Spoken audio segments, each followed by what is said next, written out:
Greetings and yeah, hello guys. How are you? Hope you missed me. Today we're talking about Soldierboy. Soldierboy. Specifically, what works, what doesn't work for the character in adaptations, and we'll be comparing his comic book origins with his TV portrayal on The Boys. And spoiler alert: the show's version is superior in almost every way. But before we dive in, you guys know the drill. You have to like, comment, subscribe, and let's begin. In the Boys comics, there are actually three different Soldier Boys. And if it wasn't obvious enough, he's a parody of Captain America. But here's the thing: Garth Ennis poured into this character his cruelty, his malice, and let's be honest, his apparent hatred for Captain America. Ennis has claimed that Captain America is a character of stolen valor, a fake veteran's fantasy that disrespects real soldiers, which is a very odd thing to say for quite a number of reasons. First of all, Ennis himself is not really a veteran, and number two, Captain America has consistently been a favorite among actual US military veterans, those who are currently serving and those who have long since stopped serving, even during World War II. And finally, isn't it quite funny that Frank Castle, the Punisher, the character that Garth Ennis' claim to fame is, ironically, that character idolizes Captain America. Life's funny sometimes.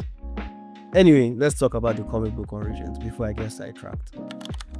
But the first Soldier Boy was part of the Avenging Squad, which was a spoof of Marvel's Invaders, and he was so inept at commanding his team, he got every single one of them killed. Greg Mallory had to put him down by just dropping a mercy grenade next to him. Then we move on to the second Soldier Boy, who was more of an actor than an actual soldier, a propaganda piece for the United States government, and he made films. He didn't serve. He lived up until the third Soldier Boy, which is the main Soldier Boy we meet in the comic. And hell, even Vault Propaganda team claims that this is the first Soldier Boy, which we know it really isn't. And he's depicted as naive, cowardly, frankly, he's an idiot. There's a famous cover of him that is literally pissing himself in fear. And to make matters worse, he ends up with a coercive annual performance review. Take that information with what you will. And he believes that it will get him a spot on the 7th. He's part of the Avengers knockoff team Payback, and he's always being bullied by Stormfront, and he gets brutally tortured and deleted by Butcher. And yeah, that's it for this character. A very pathetic run for a pathetic character. But to give Ennis some credit, the multiple Soldier Boys do mirror Captain America's legacy. Other characters like John Walker, Citizen V, and Bucky have taken up the shield over the years, and it's an interesting, parallel between these two characters, but it's buried under so much mean-spiritedness that it barely registers. But all in all, the comic version of Soldier Boy sucks. That's by design, but by design doesn't always mean that it's compelling or interesting. In the show, Jensen Ackles knocks it out of the park. His portrayal of the character added depth and nuance to what was otherwise a gag and a punching bag character.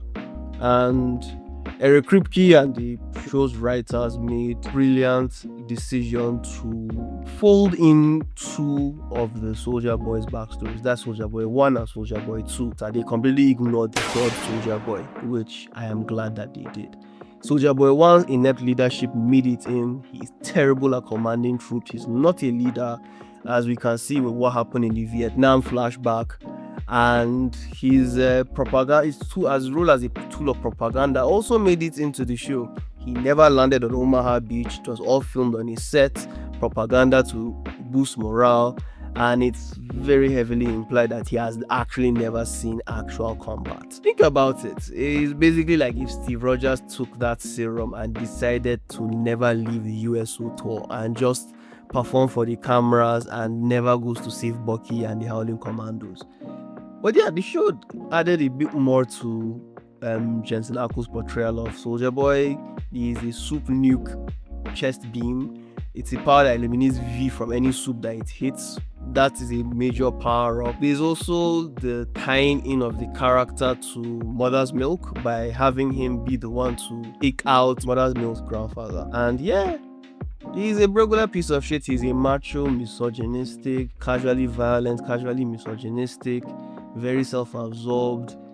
He's always name dropping. If you guys notice that, he's always name dropping people. And it's so funny and strange. And the final thing is that absolutely fantastic musician. If you guys haven't listened to Rapture yet, you need to actually give it a go. Like, it's actually really good.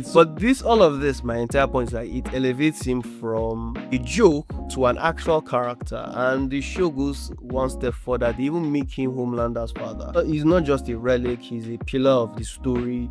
He's a father who abandoned, experimented on, and he's ultimately disappointed by the most dangerous person on the planet. That's good.